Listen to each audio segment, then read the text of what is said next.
आप देख रहे हैं इंडिया टीवी मेट्राइस का एग्जिट पोल। हिमाचल प्रदेश की बात हमने आपके सामने की थोड़ी देर पहले। हिमाचल में भारतीय जनता पार्टी अपनी सरकार बना सकती है, उस जादुई आंकड़े के करीब दिखाई दे रही है। मेजॉरिटी की सरकार बन सकती है, हालांकि कांग्रेस बहुत पीछे नहीं है।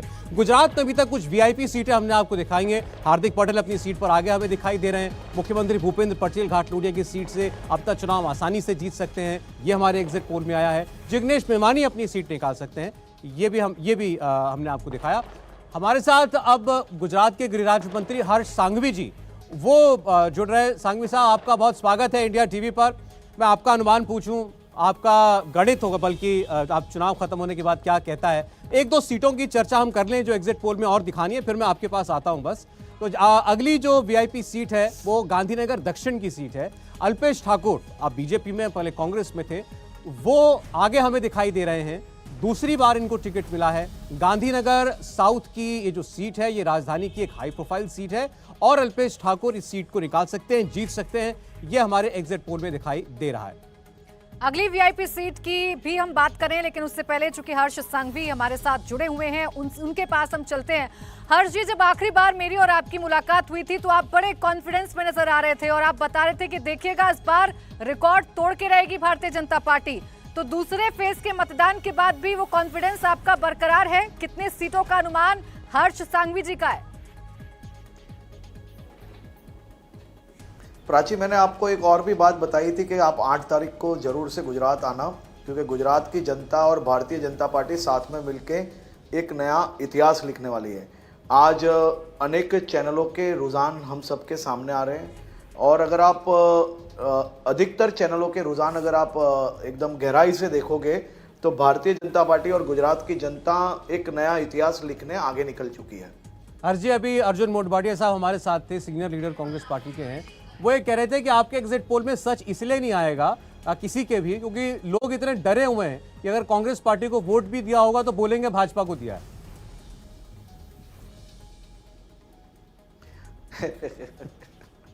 देखिए, आप बहुत वरिष्ठ पत्रकार हो, अगर आप गूगल पे, यूट्यूब पे ढूंढोगे तो कांग्रेस के हर एक नेता का हर चुनाव के बाद इसी प्रकार के बयान आपको मिलेंगे। ये सब पुरानी बात हो गई है। घिसे पिटे बयानों के साथ, घिसे पिटे विचारों के साथ कांग्रेस के ये नेता गुजरात भर में, गुजरात के लोगों ने उनको नकारा लिया है और ज़मीन पे उनके कार्यकर्ता काम नहीं कर रहे हैं। उसकी वजह से भारतीय जनता पार्टी और गुजरात की जनता एक भव्य विजयी के लिए आगे निकल चुकी है। मेरी आपसे विनती है कि आप अर्जुन मोढवाडिया जी से जरूर इतना पूछना कि आप पिछले 27 साल में कितने चुनाव में सेम यही आंसर लोगों को आपने दिए हैं। हालांकि एक बात में वो मुझे आपसे सहमत नजर आए। उन्होंने कहा कि भाजपा जो है वो नरेंद्र मोदी के नाम के सहारे ये चुनाव लड़ रही है।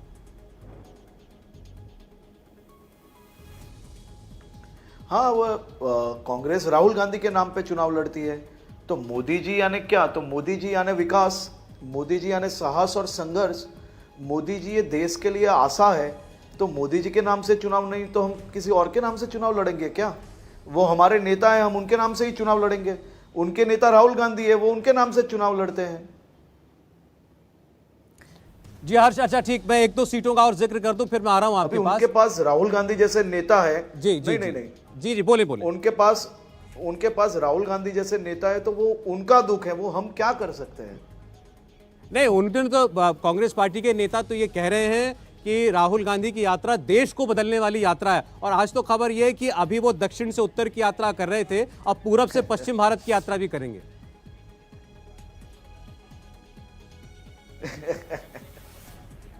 देखिए, राहुल गांधी जी की क्या बात करेंगे भाई साहब। राहुल गांधी जी की बात करने के इतना बड़ा मेरा कद नहीं है। मैं बहुत छोटा कार्यकर्ता हूं और मैं ये देश का एक सामान्य कार्यकर्ता हूं, सामान्य नागरिक हूं। राहुल गांधी जी जैसे बड़े शहजादे की बात मैं नहीं कर सकता हूं भाई साहब। अच्छा ठीक, एक सीट का मैं जिक्र कर रहा हूं अब, थराद की सीट का। शंकर चौधरी यहां से भाजपा के उम्मीदवार है और हमारे एग्जिट पोल के मुताबिक वो भी अपनी सीट पर अच्छा कर रहे हैं, जीत सकते हैं सीट। बनास डेयरी के चेयरमैन है और गुजरात में दूध वाला नाम से ये शख्स जो है मशहूर हैं।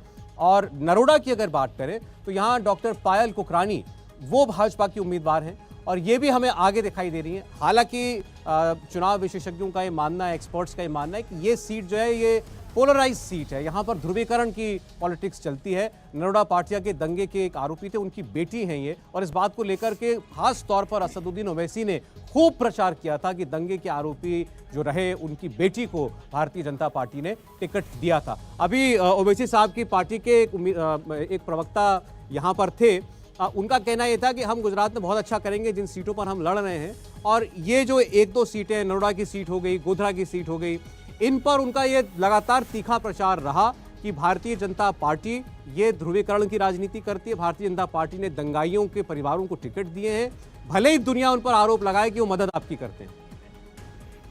हर्ष जी, देखिए, हम ज्ञातियों की, समाज की राजनीति नहीं करते हैं, हम विकास की राजनीति करते हैं। और आज आप जिस प्रकार से रुझान देख रहे हो, ये रुझान उसके प्रमाण पत्र है।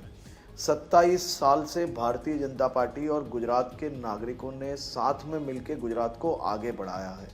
2002 से मोदी जी के साथ गुजरात की एक एक जनता साथ में मिलकर संघर्ष और साहस किया है, तभी गुजरात आज देश भर में नंबर 1 राज्य बना है।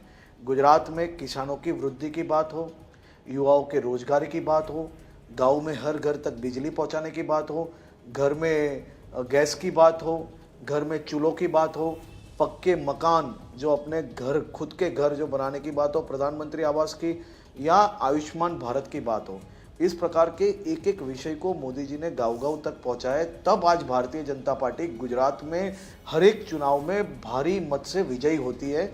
कहीं ना कहीं ओवैसी जैसे लोगों को इस प्रकार की नफरत की राजनीति से बाहर आना चाहिए। हम किस देश के नागरिक हैं?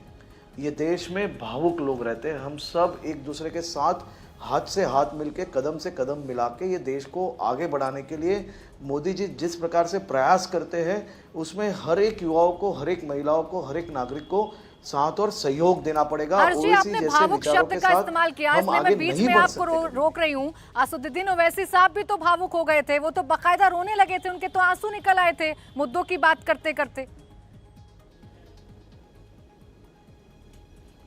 देखिए, वो उनके आंसू जो है वो किस प्रकार के आंसू है वो भी लोग समझते हैं। और भाव मतलब, भावुक मतलब क्या? भावुक मतलब ये संबंधों का आज जो आपको परिणाम रुझान के रूप में जो आ रहा है ना, ये इसको भावुक कहते हैं। ये 27 साल का हमारा संबंध है, ये सत्ता का चुनाव नहीं था, ये संबंध के इतिहास बनाने वाला चुनाव था। आप देखिए, गुजरात के कोने कोने से जिस प्रकार से रुझान आ रहा है, ये इसका प्रमाण पत्र है। कहीं पे ओवैसी का ओ भी आपको दिखता है पूरे गुजरात के एक भी रुझान में? लेकिन ओवैसी तो हर साहब को फायदा पहुंचा रहे हैं ना, तो उन पे क्यों तो देशभक्त लोग हैं। गुजरात तो देश को एक करने वाला राज्य है। हर जी, अहमदाबाद की 3 सीट पे, सूरत की 1 सीट पे असदुद्दीन ओवैसी तो बीजेपी को फायदा पहुंचा रहे हैं, उन पे क्यों हमलावर है इतना?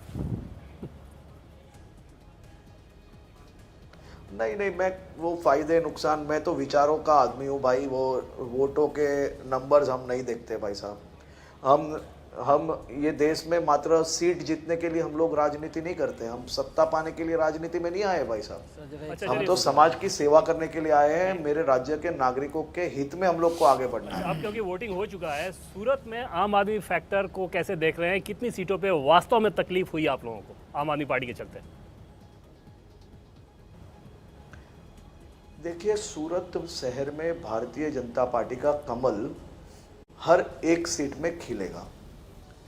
और जिस दिन सूरत का चुनाव समाप्त हुआ था, उसी दिन अरविंद केजरीवाल जी ने सूरत के नेताओं को, आम आदमी पार्टी के गुजरात के नेताओं को फ़ोन करके 8वीं तारीख को अगर रिजल्ट नहीं आया तो इस्तीफ़ा दे लेने के लिए सूचना दे ली थी। और मुझे जो आम आदमी पार्टी के कार्यकर्ताओं ने बताया कि जिस खराब तरीके से उन्होंने आम आदमी पार्टी के गुजरात के दोनों बेटों के साथ व्यवहार किया, ये देख के उनके कार्यकर्ता बहुत दुखी हो गए थे। क्योंकि कहीं ना कहीं पंजाब और दिल्ली के नागरिकों की मेहनत की जो कमाई थी, वो गुजरात के प्रोपेगेंडा में उन्होंने उपयोग किया। उनको लगा कि ये पैसा डाल के राज्य हम हड़प लेंगे, लेकिन पैसा डालने से ये राज्य हड़प नहीं सकते। ये राज्य भावुक जरूर है, लेकिन ये राज्य के नागरिक मूर्ख नहीं है। इसमें फर्क बहुत बड़ा है भावुक और मूर्ख के बीच का। तो गुजरात के नागरिकों ने आम आदमी पार्टी को और कांग्रेस को दोनों को जवाब दे लिया है। 8वीं दिसंबर को मैं आपको एकदम सोच समझ के ये कह रहा हूं कि गुजरात की जनता और भारतीय जनता पार्टी एक नया इतिहास लिख रही है। आम आदमी पार्टी को जो वोट मिला या जो भी वोट परसेंटेज मिलेगा, वो क्या मानते हैं आप, कांग्रेस पार्टी का वोट था या फिर आप लोगों के हिस्से में भी सेंधमारी हुई है? देखिए नहीं, वो मैं आपको बता रहा हूँ कि आप अभी देर रात तक आज सेकंड फेज का पोलिंग का आंकड़ा भी आएगा और आप बहुत कंजर्वेटिव आंकड़े में भी जाओगे तो भी भारतीय जनता पार्टी एक नया इतिहास बना रही है और भारतीय जनता पार्टी और कांग्रेस के बीच का ही ये चुनाव रहेगा और इसमें फिर से एक बार भारतीय जनता पार्टी का जनाधार बढ़ने वाला है। नहीं, मैं ये नहीं पूछा हम। जी सर। देवेंद्र जी, एक मिनट के लिए बस मैं एक सीट और दिखा दूं मैं, उसके बाद फिर मैं आता हूं हर्ष जी आपके पास। ये वीआईपी सीट जो है जिसकी चर्चा हो रही है, ये दरियापुर की सीट है। कांग्रेस पार्टी यहां पर जीतती आई है। गयासुद्दीन शेख वो यहां पर आगे दिखाई दे रहे हैं। दरियापुर एक मुस्लिम मतदाता बहुल सीट है और गयासुद्दीन शेख दरियापुर के मौजूदा विधायक भी हैं और इस सीट पर जो है भारतीय जनता पार्टी इस बार भी बहुत अच्छा नहीं कर रही है, ये हमारे एग्जिट पोल में आया है। और दूसरी सीट जमालपुर खाड़िया की, ये सभी जो है अहमदाबाद के अंदर की सीटें हैं। यहाँ भी कांग्रेस पार्टी का उम्मीदवार आगे है। अहमदाबाद की एक और मुस्लिम बहुल सीट है। इमरान खेड़ावाला यहाँ के विधायक है और एक बार फिर से वो यहाँ पर जीत सकते हैं। ये वो सीटें जहाँ असदुद्दीन ओवैसी ने भी प्रचार किया था और यहीं पर उनके आंसू भी निकले थे, जिसका जिक्र अभी प्राची कर रही थी। ऐसी सीट, तीसरी सीट अहमदाबाद में दानी लिमड़ा की सीट है। नरेश व्यास बीजेपी के ये पीछे चल रहे हैं। ये सुरक्षित सीट है अनुसूचित जाति के लिए। ये भी मुस्लिम बहुल सीट है। यहाँ पर दलित मतदाता भी है, मुस्लिम मतदाता भी हैं, लेकिन बीजेपी यहाँ भी पीछे हमको दिखाई दे रही है। इस पर एक रिएक्शन मैं जरूर लेना चाहता हूँ हर्ष जी का। हर्ष जी, ये अहमदाबाद की वो सीटें हैं जो अहमदाबाद में बहुत अच्छा स्कोर होने के बावजूद आपकी पार्टी का हमेशा से आप लोग जीत नहीं पाए। प्रधानमंत्री ने जो दूसरे दिन रैली पर जाते हुए जो रोड शो किया था, वो इन इलाकों से होकर भी गुजरा था। जाहिर है आप लोगों को उम्मीद रही होगी कि यहाँ अच्छा आपका प्रदर्शन रहेगा, लेकिन वो रिफ्लेक्ट नहीं कर रहा है। देखिए, मैं आपको ये एकदम सोच समझ के और मैंने ज़मीन पे वहाँ पे काम किया अहमदाबाद की ये सब सीटों पे। मैं आपको बता रहा हूँ कि अहमदाबाद की हर एक सीट पे कमल खिलने वाला है। चाहे वो दानी लिमड़ा की बात हो, बापू नगर की बात हो, खाड़िया की बात हो, ये सब सीटों पे जिस प्रकार से भारतीय जनता पार्टी के कार्यकर्ताओं ने ज़मीन पे काम किया है, भारतीय जनता पार्टी के जो कोर वोटरों को बूथ तक पहुंचाया है, उससे जो आंकड़े जो मैंने आज शाम को जो देखे, उसको देख के मैं आपको ज़रूर से कह रहा हूँ कि ये 4 सीटें भी आप रुझानों में भारतीय जनता पार्टी के खाते में डाल लीजिए, क्योंकि लोगों ने अपना मन बना लिया है। अब 8वीं तारीख को वहाँ से भारतीय जनता पार्टी के विधायक भी चुने जाएंगे और मेरी आपसे विनती है कि आप ये रुझानों में ये 4 भी भारतीय जनता पार्टी में डाल लीजिए खाते में। अच्छा, ठीक, ये मैं इसका मनोज जी से ज़रूर पूछूंगा, ये सीटें उन्होंने आपको क्यों नहीं दी हैं, उनका क्या गणित रहा है। प्राची, लेकिन 1-2 सीट और बता रही हैं आप। बिल्कुल, देखिए सूरत पूर्व की भी बात कर लेते हैं। सूरत पूर्व भी वीआईपी सीट है और यहाँ की अगर बात करें तो असलम साइकिल वाला जो कि कांग्रेस के प्रत्याशी हैं, वो पीछे चल रहे हैं। 75,000 से ज्यादा मुस्लिम वोटर यहाँ पर हैं। केजरीवाल और ओवैसी की भी यहाँ पर चुनौती है और कांग्रेस को यहाँ पर नुकसान होता हुआ जरूर नजर आ रहा है। अगली सीट मोरबी की बात करेंगे, जो सबसे ज्यादा चर्चाओं में रही इन चुनावों में। मोरबी का हादसा हुआ लेकिन वहां पर कोई फर्क पड़ता हुआ नजर नहीं आ रहा है।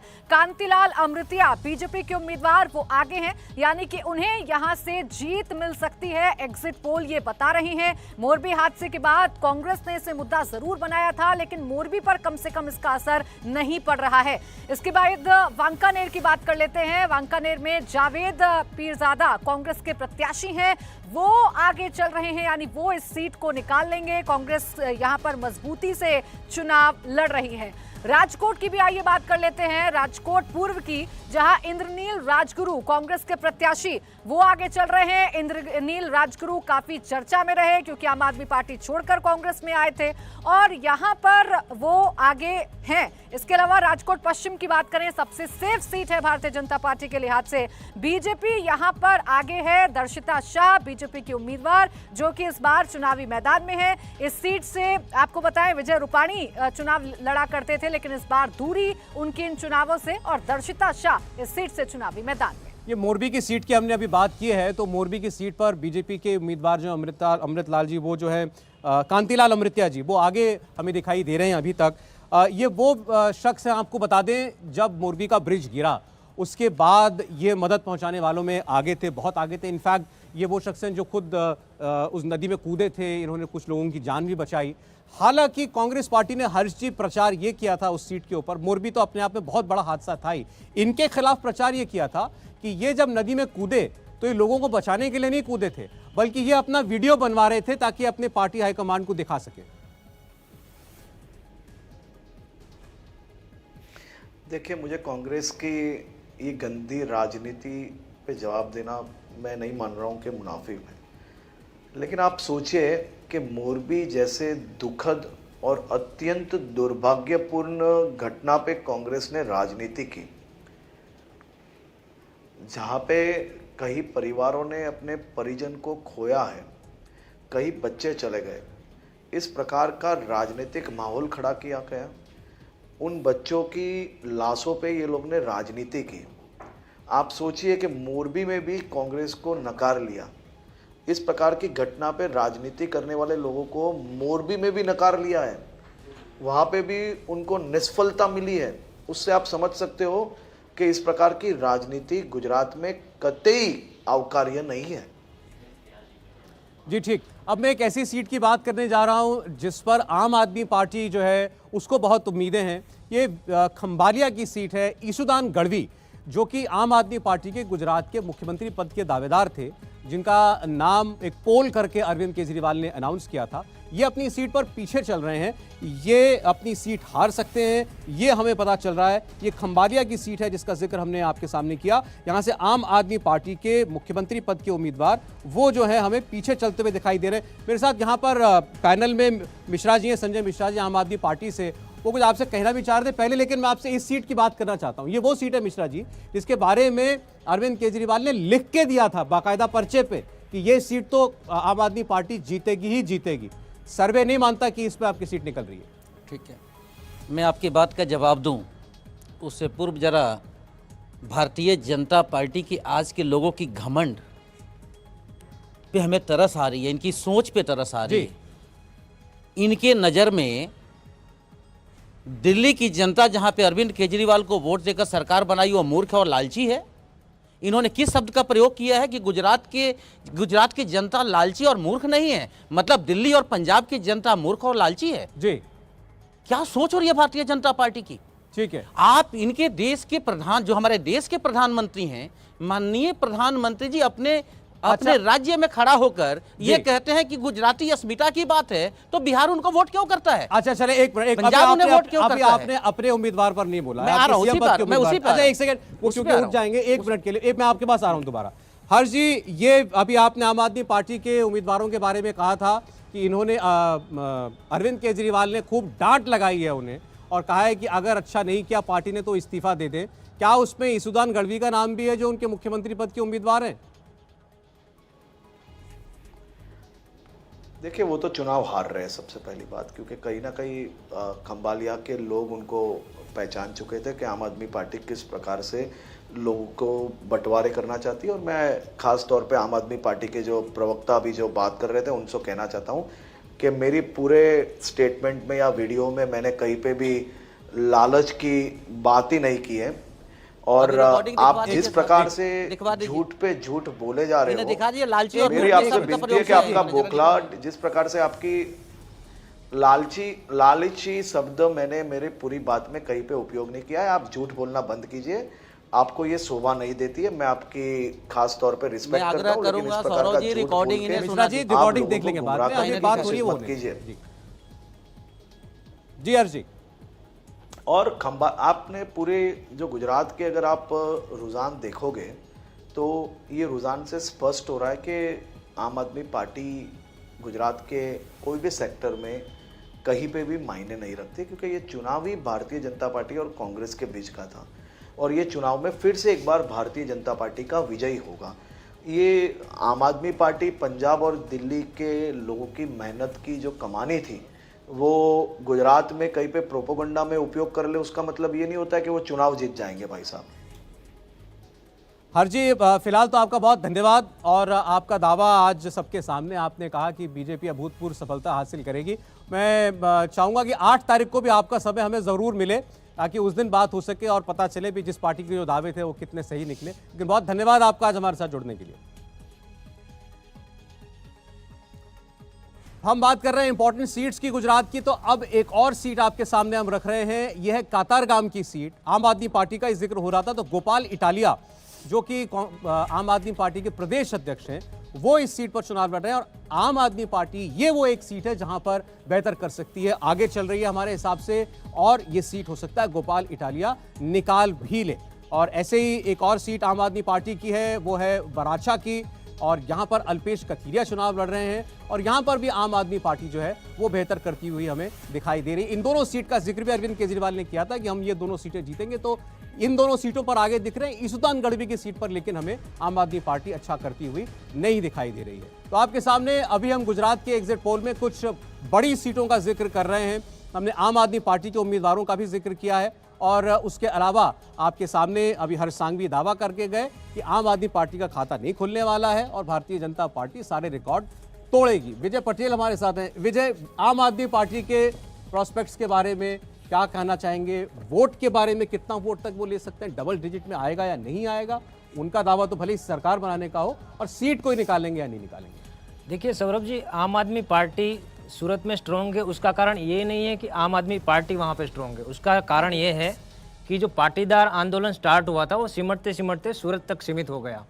तो वहाँ के जो चेहरे हैं अल्पेश कथीरिया और गोपाल इटालिया, जो पाटीदार अनामत आंदोलन समिति से जुड़े हुए हैं, उसका एक ग्राउंड बेस है। उनके जो सपोर्टर हैं और जो पाटीदार फैक्टर हैं वो अभी भी वहाँ पे काम कर रहा है। तो उसकी वजह से ये दोनों सीटें टक्कर में हैं। अभी ये दिखा रहे हैं जीत रहे हैं, बट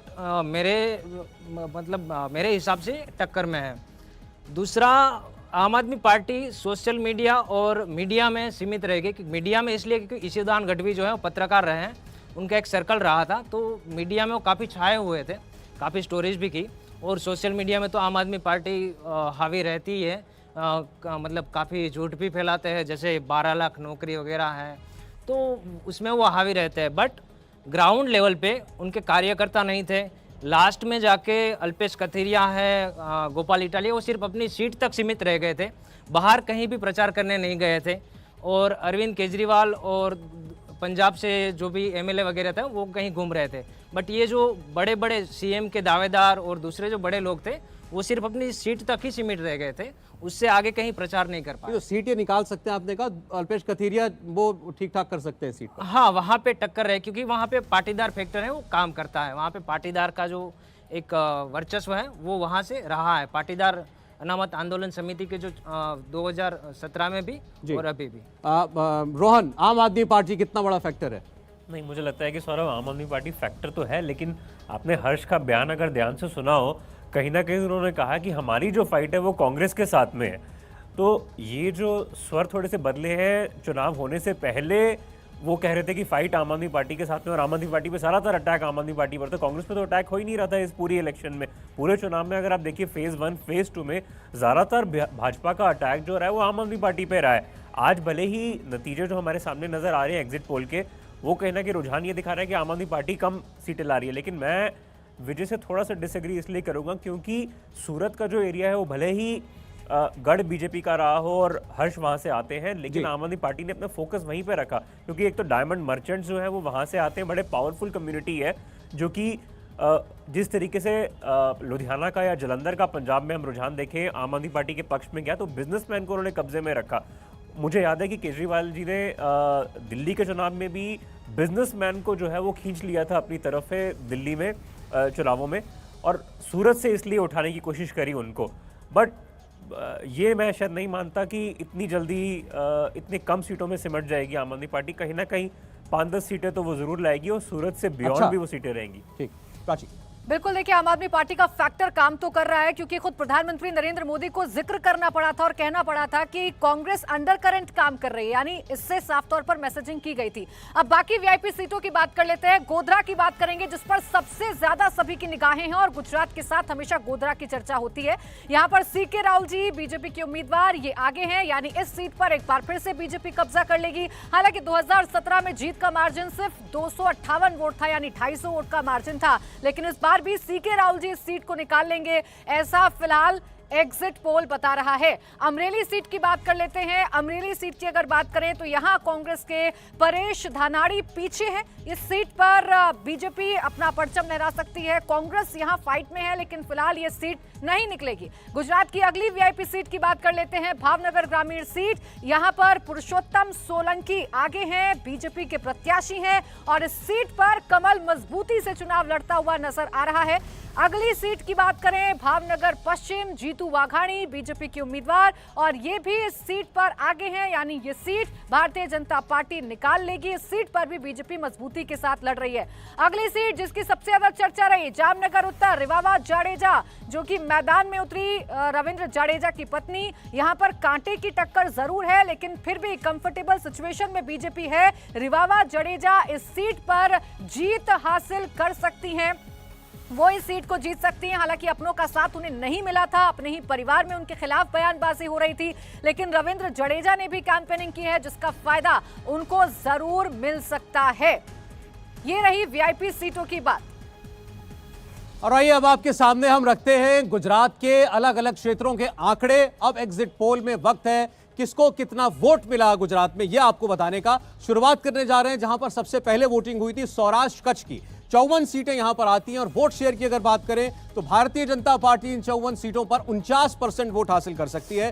कांग्रेस 40% वोट ले सकती है। आम आदमी पार्टी को 9% वोट मिल सकता है और अन्य को 2% वोट जा सकता है। यानी सौराष्ट्र कच्छ में भारतीय जनता पार्टी सबसे बड़ी पार्टी बनती हुई हमें दिखाई दे रही है, जहां पर बीजेपी 49% तक वोट हासिल कर सकती है और कांग्रेस पार्टी को 40% वोट मिल सकता है। तो यहां आप देखें, जो बात बीजेपी कहती आई है कि टक्कर उसकी और कांग्रेस के बीच की है, आम आदमी पार्टी उतना बड़ा प्लेयर नहीं है। 9% पर आम आदमी पार्टी है, 49 और 40 पर बीजेपी और कांग्रेस सीटें। और अगर इसको सीटों में आप कन्वर्ट कर दें तो सौराष्ट्र कच्छ की 54 सीटों में से भारतीय जनता पार्टी को 33 से 37 सीट मिलने के आसार हैं। हमारे एग्जिट पोल के मुताबिक इन 54 में से बीजेपी 33 से 37 सीट जीत सकती है, कांग्रेस 15 से 19 सीट जीत सकती है, आम आदमी पार्टी को 1 से 3 सीट हासिल हो सकती है सौराष्ट्र और कच्छ में, और अन्य को कोई सीट यहां पर मिलती हुई नहीं दिखाई दे रही है। लेकिन आम आदमी पार्टी का खाता यहां खुलता दिखाई देता है और बीजेपी सबसे बड़ी पार्टी सौराष्ट्र कच्छ में बनकर उभरकर सामने आ रही है, जहां पर 33 से 37 सीटें भारतीय जनता पार्टी को मिल सकती है। इसके साथ ही ये जो पूरी टैली आपके सामने अभी अपडेट हो जाएगी, क्योंकि अब गुजरात की सीटों का भी एग्जिट पोल आपके सामने आना शुरू हो गया है। 33 से 37 सीट भाजपा, 15 से 19 सीट कांग्रेस पार्टी और आम आदमी पार्टी को भी 1 से 3 सीट मिलती हुई हमें दिखाई दे रही हैं गुजरात के इस एग्जिट पोल में, सौराष्ट्र कच्छ के इस रीजन में जहां सबसे पहले वोटिंग हुई थी। और पिछली बार यहां पर बीजेपी को नुकसान उठाना पड़ा था, लेकिन इस बार ऐसा लग रहा है कि कोई बड़ा मुद्दा न होने की वजह से बीजेपी को यहां पर बहुत चुनौती कांग्रेस पार्टी की तरफ से नहीं पेश आई है। और आप सीटों में भी देखिए तो 12 सीटें पिछली बार की तुलना में भारतीय जनता पार्टी की बढ़ती दिखाई देती हैं और कांग्रेस पार्टी की 14 सीटें घट सकती हैं इस बार सौराष्ट्र कच्छ में। आम आदमी पार्टी पिछली बार चुनाव में नहीं थी, इस बार 1 से 3 सीटें जो हैं आम आदमी पार्टी भी जीतती हुई हमें दिखाई दे रही है। लेकिन सौराष्ट्र में बीजेपी का कांग्रेस पार्टी से इतना आगे निकलना, ये बीजेपी के लिए एक राहत की बात होगी। उस क्षेत्र में जहां पर पिछली बार उसे डेंट पड़ा था, वहां इस बार वो अच्छा करती दिखाई दे रही है। प्राची, बिल्कुल, देखिए सौराष्ट्र कच्छ की बात कर ली, यहाँ पर बीजेपी गेनिंग सिचुएशन में है, यानी कि बीजेपी का वोट शेयर भी बढ़ रहा है और सीटें भी बढ़ रही हैं। लेकिन दक्षिण गुजरात में क्या कहता है वोट शेयर, आइए बता देते हैं। सबसे पहले वोट शेयर बीजेपी का 52% वोट शेयर बीजेपी को मिल सकता है। कांग्रेस 35% वोट शेयर, यानी लंबा गैप है कांग्रेस और बीजेपी के बीच में। आम आदमी पार्टी भी 12% वोट शेयर यहाँ पर हासिल कर सकती है और अन्य की तरफ भी 1% वोट शेयर जा सकता है। ये दक्षिण गुजरात की बात कर रहे हैं, जहां जहां पर 35 सीटें हैं और इन 35 सीटों में अगर वोट शेयर का बंटवारा देखें तो बीजेपी सबसे बड़ी पार्टी यहां पर भी बन रही है। 52% वोट शेयर बीजेपी के पास जा रहा है, यानी आधा वोट परसेंट बीजेपी के पास जा रहा है और आधे में बाकी तमाम जो राजनीतिक दल हैं वो सिमटते हुए नजर आ रही हैं। कांग्रेस 35, आम आदमी पार्टी 12 और अन्य के खाते में 1। अब ये सीटों में कितना कन्वर्ट हो रहा है वोट शेयर, ये भी आपको बताते हैं। बीजेपी की बात करें तो बीजेपी 22 से 26 सीटें यहां पर जीत सकती है 35 सीटों में से, जबकि कांग्रेस 4 से 8 सीटों पर सिमट सकती है। आम आदमी पार्टी की बात करें तो आम आदमी पार्टी 3 से 5 सीटें हासिल कर सकती है और अन्य के खाते में 1 सीट जा सकती है। तो ये दक्षिण गुजरात जहां 35 सीटें हैं, बीजेपी को यहां फायदा हो रहा है, लीड सिचुएशन में है बीजेपी। 22 से 26 सीटें बीजेपी हासिल कर सकती है, जबकि कांग्रेस आप देखिए बहुत पीछे छूट गई है। 4 से 8 सीटें यहां पर कांग्रेस सिर्फ हासिल कर सकती है। और किसको कितना नुकसान हो रहा है ये आप देखिए, 1 सीट का नुकसान बीजेपी को हो रहा है, पिछली बार से कंपैरिजन करेंगे तो 4 सीटों का नुकसान कांग्रेस को हो रहा है। आम आदमी पार्टी की अगर बात करें तो 4 सीटें उनको मिल सकती हैं, यानी 4 सीटें गेन कर रहे हैं वो, क्योंकि पिछले चुनावों में नहीं थे। अन्य की बात करें तो अन्य की सिचुएशन 2017 जैसी ही बनी हुई है। तो 2017 से कंपैरिजन दक्षिण गुजरात का अगर आप कर रहे हैं तो बीजेपी को 1 सीट का सिर्फ नुकसान हो रहा है, जबकि कांग्रेस को 4 सीट का नुकसान हो रहा है। आम आदमी पार्टी की अगर बात करें तो 3 से 5 सीटें उन्हें मिल सकती हैं, 4 सीट वो यहां पर जरूर पालेंगे। और अन्य की अगर बात करें तो 1 सीट अन्य के खाते में। देखिए, जो सौराष्ट्र, कच्छ हो और उसके बाद दक्षिण गुजरात की हमने बात की, बीजेपी कांग्रेस पार्टी से कहीं आगे दिखाई दे रही है। आम आदमी पार्टी वोट और सीट में है, उसकी प्रेजेंस जरूर है, लेकिन उस हद तक नहीं जिसका दावा अरविंद केजरीवाल करते हैं। और उसका नुकसान भी जो है अगर सीटों में आप देखें तो कांग्रेस को होता हुआ ज्यादा दिखाई दे रहा है, लेकिन बीजेपी कंफर्टेबली आगे दिखाई दे रही है इन 2 क्षेत्रों में कांग्रेस पार्टी से। अब अगर उत्तर गुजरात की 32 सीटों का हम जिक्र कर लें तो उसका वोट शेयर आपके सामने पहले रखते हैं। बीजेपी 49% वोट हासिल कर सकती है उत्तरी गुजरात में, कांग्रेस पार्टी 46 सीटें और आम आदमी पार्टी को 46% वोट, माफ कीजिएगा, कांग्रेस को 1% वोट आम आदमी पार्टी को, 4% वोट अदर्स को मिल सकता है, अन्य को। तो बीजेपी यहां पर भी आप देखिए हाफ वे फिगर पर खड़ी हुई है 49% वोट के साथ, कांग्रेस 46% वोट के साथ। यहां पर उत्तर गुजरात में 32 सीटें आती हैं और यहां आप देख रहे हैं कि बिल्कुल कांटे की लड़ाई बीजेपी और कांग्रेस के बीच है, 3% वोट का फर्क है। आम आदमी पार्टी इस क्षेत्र में कोई बड़ा प्लेयर नहीं बन पाई है और 49% वोट बीजेपी जीत सकती है, 40% वोट कांग्रेस पार्टी को यहां पर हासिल हो सकता है। तो ये उत्तर गुजरात में आपको दिखाई दे रहा है और ये भी उन रीजन्स में से एक है जहां पर 2017 में बीजेपी का परफॉर्मेंस अच्छा नहीं था।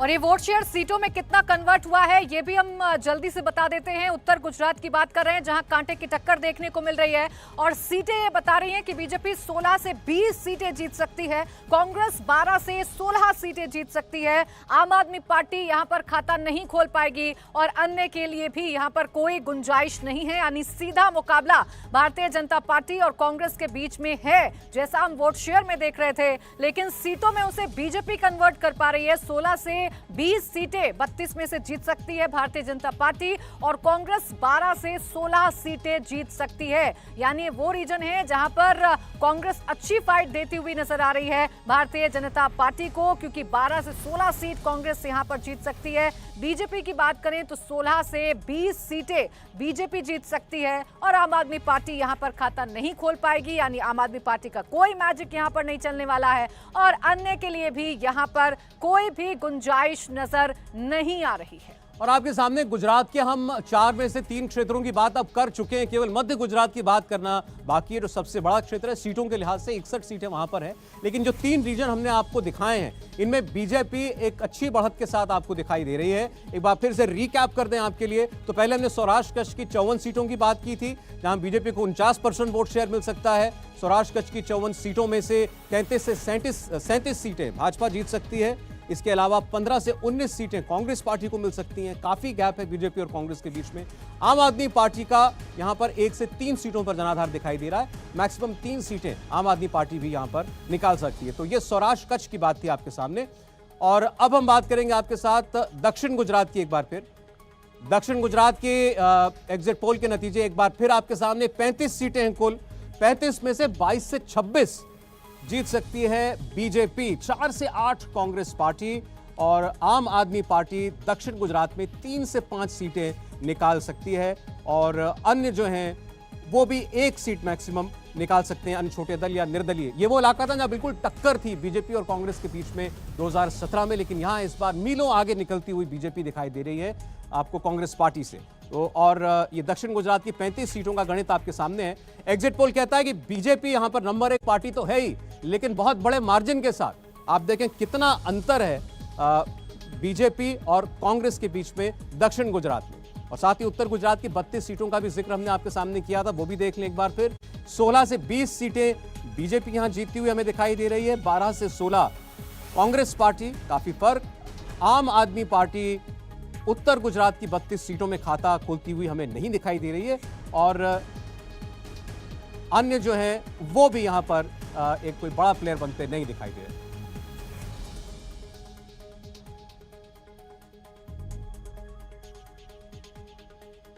तो कुल मिलाकर 128 सीटों का सर्वे जो है वो आपके सामने हम रख चुके हैं। उत्तर गुजरात, दक्षिण गुजरात और सौराष्ट्र कच्छ, और 128 सीटें जो हैं वो अब तक आपके सामने आ चुकी हैं।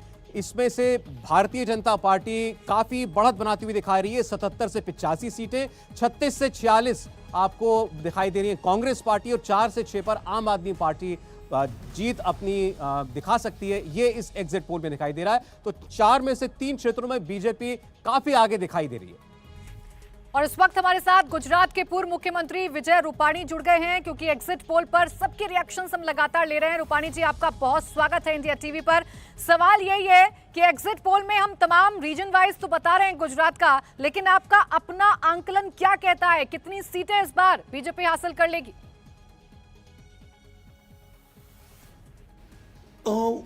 मैंने तो चुनाव शुरू हुआ था तब से बताया है कि 2/3 से ज्यादा बहुमत बीजेपी को मिलेगा इस बार। तो हमारी तो धारणा है कि 120 से ज्यादा सीटें मिलेगी, 2/3 से ज्यादा सीटें मिलेगी। अच्छा, हम रीजन वाइज अगर बात करें, आप 2/3 का दावा तो जरूर कर रहे हैं, लेकिन सौराष्ट्र कच्छ की अगर बात करें, जहां पिछली बार आपको बहुत नुकसान हुआ था, हमारे एग्जिट पोल में 12 सीटें इस रीजन में आपकी बढ़ती हुई नजर आ रही हैं। आखिर सौराष्ट्र कच्छ में आप लोगों ने ऐसा क्या किया कि आपकी सीटें बढ़ गई और जो नाराजगी थी 2017 में वो दूर हो गई? एक्चुअली पिछले 5 साल में सौराष्ट्र में काफी ध्यान दिया है, और खास तौर पर जो पानी की समस्या थी और किसानों को जो प्रॉब्लम था, वो पिछले 5 साल में हमने पूरा उसको सेटल किया है। पानी के लिए भी नर्मदा का पानी सौराष्ट्र के गांव-गांव तक पहुंचा दिया है। अब पीने का पानी का जो प्रश्न था और जो कृषि के लिए पानी चाहिए था, उसका महत्तम प्रश्न सोल्व हो गया। कच्छ तक भी पानी पहुंचा है और सौराष्ट्र के अंतिम गांव तक भी पानी पहुंच गया है। इसलिए सौराष्ट्र की जनता बहुत खुश है। यानी जहां पर आपको पिछली बार नुकसान हुआ था, वहां पर बीजेपी ने इस बार काम किया है। 27 साल से आपकी सरकार है, 27 साल से आप काबिज हैं, आप फिर जीतने का दावा कर रहे हैं। आखिर क्या कमाल आप लोगों ने किया है कि आप ये कह रहे हैं कि गुजरात में एंटी इनकम्बेंसी नहीं है? ऐसा कोई कॉन्सेप्ट ही नहीं है क्योंकि 27 साल से आप जीत रहे हैं। देखिए, 27 साल, इसका मतलब यही हुआ कि बार बार हमारी सरकार बनती है। अगर एंटी इनकम्बेंसी होती तो पहली बार सरकार बनी तो दूसरी बार नहीं बनती, दूसरी बार बनी तो तीसरी बार नहीं बनती। इसका मतलब यह हुआ कि गुजरात की जनता और भारतीय जनता पार्टी दोनों एक दूसरे के साथ जुड़ गए हैं। हम सिर्फ चुनाव के वक्त ही जनता के सामने जाते हैं ऐसा नहीं है। चुनाव तो आता रहता है, जाता रहता है, बाकी के समय में भी हम जनता के साथ जुड़े हुए रहते हैं। इसलिए जनता में पूरा भरोसा और विश्वास हो गया है। दूसरा, मोदी जी गुजरात के हमारे सपूत है। मोदी जी के प्रति गुजरात की जनता में जो प्रेम है, विश्वास है, भरोसा है, वो बरकरार है। और मोदी जी के कारण भी ये हमारे यहाँ 7वीं बार हम सरकार बना रहे हैं। और तीसरी बात यह है कि हमारी सरकार ने पिछले 2 दशक में काफी डेवलपमेंट किया है, लोग उसका अनुभव करते हैं। हम सिर्फ बातें नहीं कर रही है, लोग अनुभव भी कर रहे हैं कि डेवलप हुआ है गुजरात। इसके कारण ये 7वीं बार सरकार बीजेपी की बनेगी। लेकिन इस बार विजय रूपाणी जी, चुनाव बहुत ज्यादा आसान आपके लिए नहीं रहा, क्योंकि हमने देखा कि बीजेपी ने अपने 40 से ज्यादा सिटिंग विधायकों का टिकट काटा। आप जैसे कुछ वरिष्ठ नेताओं ने भी चुनाव लड़ने से मना कर दिया। तो क्या बीजेपी की ये स्ट्रैटेजी आप लोगों के काम आई? क्या उससे आपको कुछ फायदा हुआ इस चुनाव में? देखिए, ये स्ट्रेटेजी चुनाव के लिए नहीं थी। जिन लोगों को, सीनियरों को इस बार नहीं लड़ाया गया, अगर लड़ाया गया होता तो वो सब लोग अवश्य जीतते और अपनी कॉन्स्टिट्यूंसी में वो मजबूत थे। लेकिन पार्टी ने जो तय किया है कि नए लोगों को लाना है, पार्टी को इस परंपरा को भी आगे बढ़ाना है कि पार्टी में बार बार नए लोगों को स्थान मिले, और गुजरात में ही ये प्रयोग हो सकता है और गुजरात में सक्सेसफुली प्रयोग हुआ है। हम सब लोगों ने भी सामने से बता दिया था कि हम चुनाव नहीं लड़ेंगे, हमारी कॉन्स्टिट्यूंसी पे नए लोगों को लड़ाइए, हम जिताएंगे, और हम सब लोग जो पुराने थे उसकी कॉन्स्टिट्यूंसी में फिर से दोबारा बीजेपी के ही कैंडिडेट जीतेंगे। रूपाणी साहब, थोड़ा वक्त आपका हम और चाहेंगे, और हार्दिक पटेल वो भी हमारे साथ हैं, उनका भी रिएक्शन लेंगे। पहले यहाँ हमारे जो मेहमान, जो एक्सपर्ट्स यहाँ पर है, मनोज जी से शुरुआत करना चाहते हैं। मनोज जी, आपके सर्वे में दिखाई दे रहा है कि वो दोनों जगह जहाँ बीजेपी 2017 में कमजोर थी, वहाँ पर सौराष्ट्र में और उत्तर गुजरात में, वहाँ पर सिर्फ भरपाई नहीं कर रही है बल्कि अच्छा खासा गैप क्रिएट कर लिया। खासकर सौराष्ट्र में तो बिल्कुल एक तरफा सा चुनाव लग रहा है। तो मतलब मुद्दे बिल्कुल 2017 के खत्म हो चुके इस बार। 2017 के जो चुनाव थे उसमें एक पाटीदार आंदोलन बहुत अच्छे भूमिका में थी, जो बीजेपी के लिए नुकसानदेह थी। उसका सौराष्ट्र में असर था। हाँ, वो हर जगह पे थे। जो दोनों पाटीदार थे वो पूरे गुजरात में फैले हुए हैं और कहीं ना कहीं इनके विरुद्ध में वो कार्य कर रहे थे। मैंने हार्दिक पटेल जी का जिक्र इसलिए किया था कि हार्दिक पटेल जैसे ही बीजेपी में आए, जो पाटीदार आंदोलन था वो पूरी तरह से कमजोर पड़ गया, और जिसका फायदा उनको सौराष्ट्र में दिख रहा है। जहां तक अभी रूपाणी जी ने बोला कि हमने पानी के ऊपर काम किया है, ये सच्चाई भी है कि वहां पे पानी के कुछ सुविधाएं बढ़ी है सौराष्ट्र में और लोग संतुष्टि दिखी है।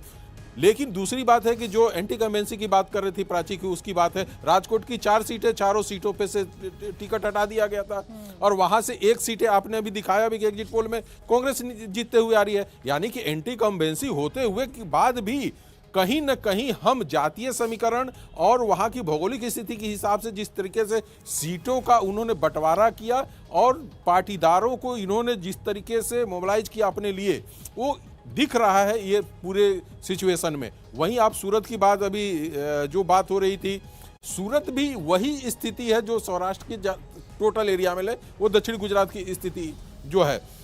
सूरत में कहीं न कहीं हमारे जो पहले भी मैंने बता चुका था प्रवासी हैं, और 2.5 लाख तो सूरत लोकसभा में बिहारी और जो पूर्वांचली वोटर कहे जाते हैं वो हैं, और वो डिसाइड करते हैं कि सूरत का एमपी कौन हो। और वही सूरत में आज के डेट में ये लोग पूरी तरह से डिसाइड कर रहे हैं कि वहां भारतीय जनता पार्टी या कांग्रेस किसको जिता के ले आए, और बीजेपी इस पे काम करती है। अच्छा, मैं अभी आपने जो आम आदमी पार्टी के जो फिगर्स अभी तक सामने आए उस पर बात करना चाहते हैं, और इसके नजरिए से देखें बीजेपी और कांग्रेस के परफॉर्मेंस में कितना अंतर आ रहा है। संजीव जी, सर्वे के मुताबिक अभी तक एवरेज वोट आम आदमी पार्टी का इन 3 रीजन्स में 7-8% बन रहा है, और सीटों में आप देखें तो 5-6 सीटें, लेकिन फायदा जबरदस्त बीजेपी को दिखाई दे रहा है कि जहां पीछे थी सौराष्ट्र में भाजपा, वहां मीलों आगे चली गई है। तो ये आम आदमी पार्टी इफेक्ट है या बीजेपी का अपना कमाया वोट है? दोनों हैं। देखिए, सौराष्ट्र कच्छ की आप बात कर रहे हैं तो वहां आपका सर्वे कह रहा है करीब 9% वोट आम आदमी पार्टी को मिला है। तो 9% वोट मिला है आम आदमी पार्टी को, और बीजेपी और कांग्रेस का गैप 3-4% का है, अगर मेरी मेमोरी सर्व्स मी राइट। तो क्लियरली जो मेरा एक कंसिस्टेंट थ्योरी रही है इस इलेक्शन की, कि नॉन बीजेपी वोट जो है या एंटी बीजेपी वोट सर 10%, बस 10% वोट का अंतर है। बीजेपी कांग्रेस में 10% वोट। ओके, लेकिन वो 3 वे स्प्लिट हुआ है, तो जितना भी वोट ले रहा है वो नॉन बीजेपी वोट ज्यादा ले रही है, चाहे आप पार्टी है। और जैसे आपने सूरत पश्चिम में दिखाया कि उनका कैंडिडेट असलम हार रहा है कांग्रेस का, वहां पे ऑल इंडिया MIM जोर लगा रही है। तो ये जो 3 वे स्प्लिट है, ये बहुत सारे कारण। जिस दिन यूपी इलेक्शन खत्म हुआ, मोदी जी वहां रोड शो कर रहे थे, बिल्कुल, गुजरात में, वो खुद पोस्टर बॉय हैं। 27 साल की एंटी इनकम्बेंसी के बावजूद ये स्थिति है। वो एक है बीजेपी का, जो बीजेपी के लीडर्स कह रहे हैं ना, एक रिश्ता बन गया, वो तो बन ही गया है, लेकिन वो रिश्ता बनने के साथ साथ वहाँ की फिजिक्स और केमिस्ट्री भी चेंज करने में लगातार एक्टिव रहते। सो AIM और लगातार जो उन्होंने आपको टारगेट किया कैंपेन में बीजेपी ने, वो भी एक शायद स्ट्रैटेजी का हिस्सा है कि अगर आपको टारगेट करेंगे तो आप थोड़ी स्ट्रांग होगी, नुकसान कांग्रेस को ही होगा। सो अल्टीमेटली आपका ऑपोजिशन का वोट कट रहा है, बट रहा है, और खुद बीजेपी का ये इंटरेस्टिंग बात ये थी कि आम आदमी पार्टी का गुजरात में ना बीजेपी नाम लेती है ना कांग्रेस, दोनों को डर ये है कि इनको तवज्जो दी तो कहीं हमारे वोट के पीछे ना पड़ जाए। देखिए, बीजेपी तो तवज्जो देती है बीजेपी ने तवज्जो दे के आम आदमी पार्टी को वहां पे खड़ा किया है, चाहे वो उन्होंने कहा अंडर करंट है कांग्रेस का, लेकिन एक करंट भी आपका भी पता है, आप जो भी वोट ले रहे वहां पे ट्रेडिशनल बीजेपी वोट है, ट्रेडिशनल नॉन बीजेपी वोट है। आपको हम कितना भी अर्बन रूरल करते रहे, लेकिन वो vote non BJP anti BJP vote में ही सेंध लगा रही है। लेकिन कई सीटें हैं जहां पर आम आदमी पार्टी बीजेपी को भी नुकसान पहुंचा रही है। देवेंद्र, अगर हम गुजरात की बात करें, आम आदमी पार्टी की 3 सीटें आते हुए दिख रही है, वो सौराष्ट्र से ही है, साउथ गुजरात से कहिए कि वो 3 सीटें वैसी हैं जहां पे मजबूत स्थिति है। इसके बाद जैसे आगे बढ़ेंगे तो आम आदमी पार्टी की भूमिका कम होते जा रही है। तो जो अभी संजीव जी बोल रहे थे कि वहां पे उन्होंने सिर्फ बीजेपी का ही वोट और या कांग्रेस का वोट नहीं लिया है, जो ट्रेडिशनल उनके विरोधी वोट रहे, चाहे कांग्रेस के चाहे वो, उसको उन्होंने अपने पास समेटा है। अच्छा, इस वक्त हमारे साथ बीजेपी के सांसद मनोज तिवारी जी भी जुड़ रहे हैं। मनोज जी, आपका स्वागत है। एग्जिट पोल में हिमाचल प्रदेश में हमें आपकी पार्टी जो है वो सरकार बनाती हुई दिखाई दे रही है, और गुजरात के अंदर अभी हमने बात की 128 सीटों की, तो आपकी पार्टी जो है वो अभी से हमें जो जादुई आंकड़ा है जीत का 92, उसके करीब पहुंचती हुई दिखाई दे रही है। गुजरात में आपके लिए कोई खास मुश्किल जो है वो नजर नहीं आ रही? अच्छा, उनका फोन जो है वो डिस्कनेक्ट हो गया है, दोबारा उनसे कांटेक्ट हम करेंगे। बहुत चर्चा हुई है यहाँ पर कि पाटीदार वोट किधर गया। हार्दिक पटेल की हमने बात की तो उनका छेड़ा गया जो आंदोलन है अब वो नहीं रहा है, सौराष्ट्र में बीजेपी को इसका फायदा मिला है। तो एक बार देख लेते हैं कि आखिर ये वोट कैसे डिवाइड हुआ है गुजरात में। इस बार हम बात करते हैं, हर बार पटेल वोट लेउआ पटेल कड़वा पटेल 2 समुदायों में बटा हुआ है, और लेउआ पटेल कुल पाटीदार समुदाय का 80% होते हैं। तो यहाँ आप देखें बीजेपी 53% वोट हासिल करती है लेउआ पटेल समुदाय में, 37% कांग्रेस पार्टी, 5% मात्र आम आदमी पार्टी, जिसे प्रिडोमिनेंटली पाटीदार समर्थक पार्टी माना जा रहा है गुजरात के अंदर, उसे 5% पाटीदार वोट मिलता हुआ दिखाई दे रहा है, और अन्य को 5%। तो बीजेपी यहाँ पर आगे दिखाई देती है, काफी आगे दिखाई देती है कांग्रेस पार्टी से भी, और आम आदमी पार्टी खैर बहुत टक्कर में तो यहाँ है ही नहीं। ये लेउआ पटेल की हम लोग बात कर रहे थे। ऐसे ही दूसरे वर्ग की बात करते हैं, कड़वा पटेल वर्ग की बात करें अगर, तो इसमें आपको लीड और ज्यादा दिखाई देगी भारतीय जनता पार्टी की। 58% तक इस समुदाय के जो मतदाता हैं उनका रुझान भारतीय जनता पार्टी की तरफ है। 34% तक कांग्रेस पार्टी को प्रेफर कर रहा है। 3% वोट कड़वा पटेल समुदाय से आम आदमी पार्टी को हमें मिलता हुआ दिखाई दिया है।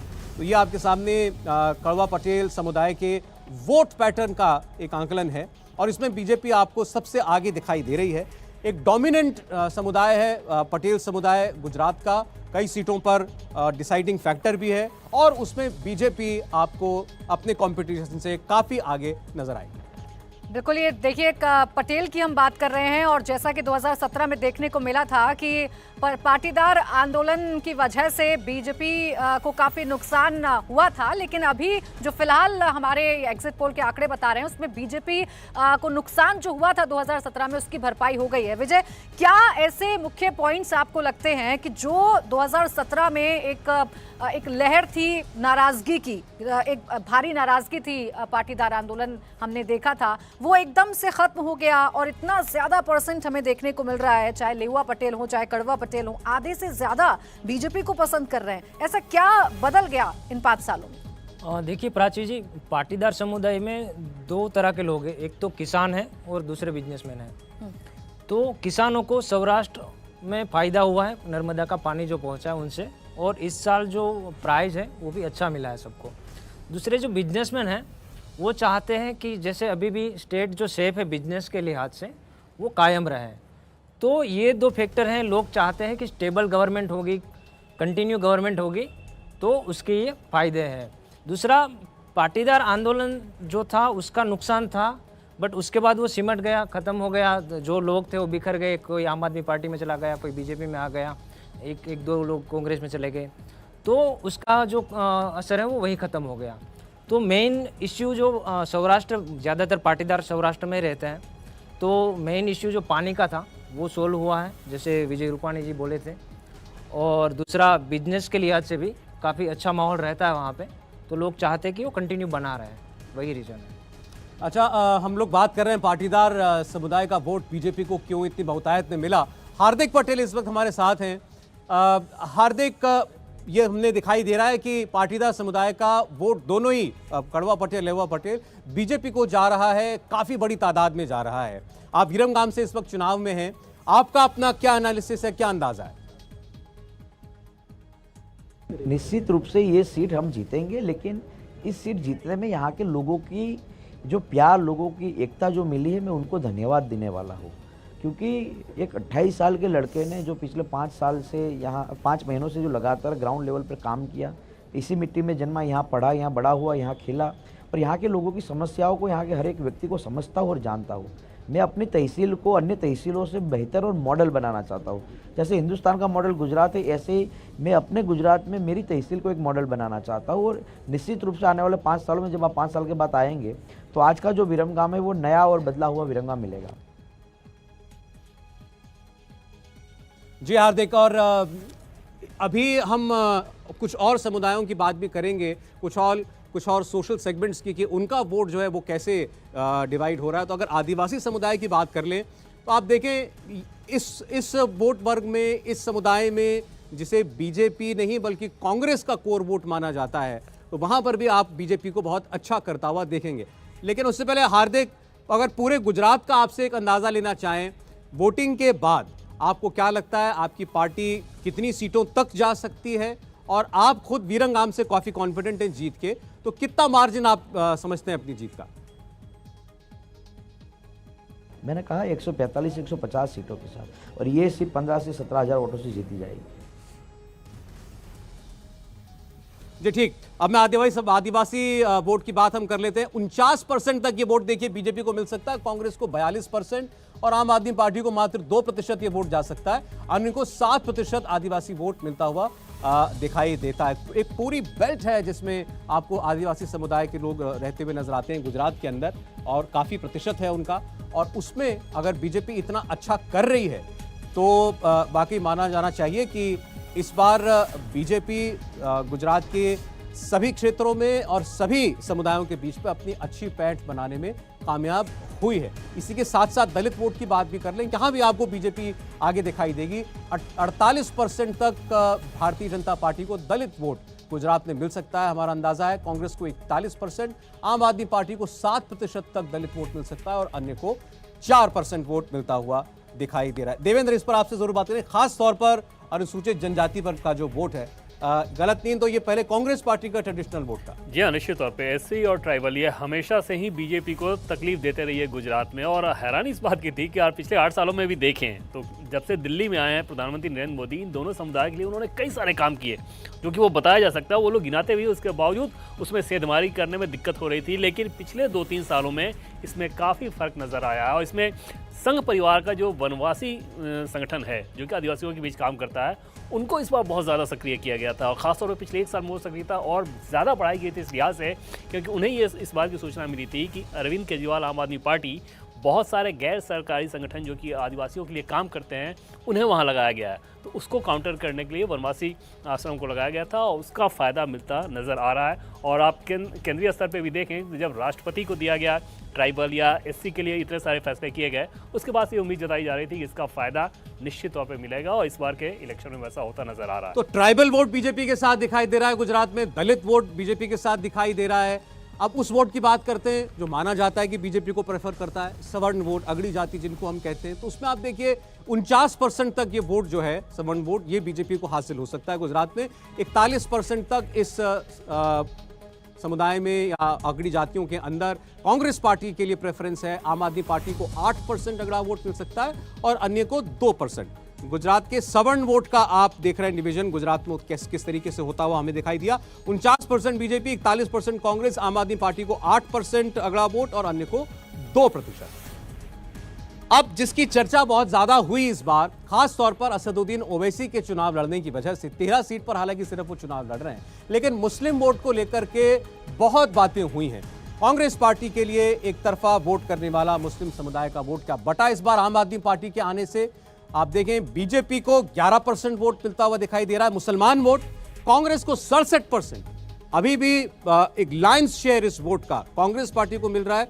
आम आदमी पार्टी को 19% मुस्लिम वोट मिलता हुआ दिखाई देता है और अन्य को 3। तो आप 19-20% का वोट अगर मुस्लिम समुदाय का आम आदमी पार्टी को जा रहा है तो ये सीधा सीधा नुकसान कांग्रेस पार्टी का ही है। आप पहले समझ सकते हैं कि बिल्कुल एक तरफा वोट जाता था कांग्रेस को, लेकिन इस बार वो 20% तक आम आदमी पार्टी की वजह से टूट रहा है। और कुछ वो सीटें जहां पर मुस्लिम वोट डोमिनेंट है और बीजेपी हारती है, वो सीटें शायद इसी वजह से बीजेपी को उम्मीद है कि वो बेहतर कर सकती है उन सीटों के ऊपर। ये मुस्लिम वोट का जो गणित है इस बार का, जो एग्जिट पोल में हमें दिखाई दिया, वो आपके सामने। इंडिया टीवी हर वक्त हर जगह डाउनलोड करने के लिए सर्च करें India TV news Google play store या ऐप स्टोर पर।